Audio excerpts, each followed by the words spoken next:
Empleyado ka pa rin ba? O panahon ng maging boss? Marami sa atin ang lumaki sa paniniwalang ang pagiging empleyado ang tanging paraan para umasenso sa buhay. Mula sa pagkabata, tinuruan tayong mag-aral ng mabuti para makahanap ng magandang trabaho. Pero habang lumilipas ang panahon, unti-unti nating napapansin, hindi sapat ang sahod, paulit-ulit ang gawain, at limitado ang oras at kalayaan. Ang pagiging negosyante ay hindi lang tungkol sa pagkakaroon ng sariling kita. Ito ay tungkol sa pagbabagong nagsisimula sa isipan.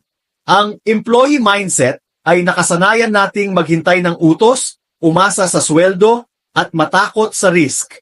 Pero, kung gusto mong umasenso ng higit sa inaakala mo, kailangan mong palitan ito ng entrepreneurial mindset. Ang uri ng pag-iisip na hindi natatakot sa hamon, marunong magtiwala sa sarili, at bukas sa posibilidad ng tagumpay kahit walang kasiguruhan. Ayon sa isang matagumpay na negosyante, ang unang hakbang ay hindi pera kundi paniniwala sa sarili.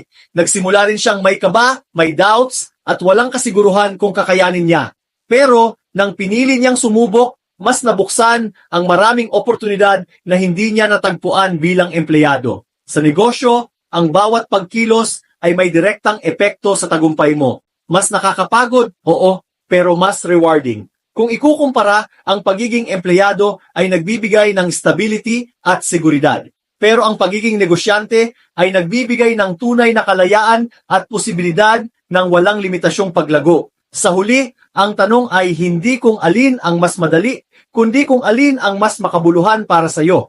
Kaya kung nararamdaman mong may mas kaya ka pang gawin sa buhay, baka panahon na para yakapin ang pagbabago ng isipan. Simulan mong maniwala sa sarili mo. Ang unang negosyo ay hindi palaging perpekto, pero siguradong puno ng aral at pag-asa. Dahil minsan, ang tunay na promotion sa buhay ay hindi nangyayari sa loob ng opisina, kundi sa lakas ng loob mong magsimula sa labas nito.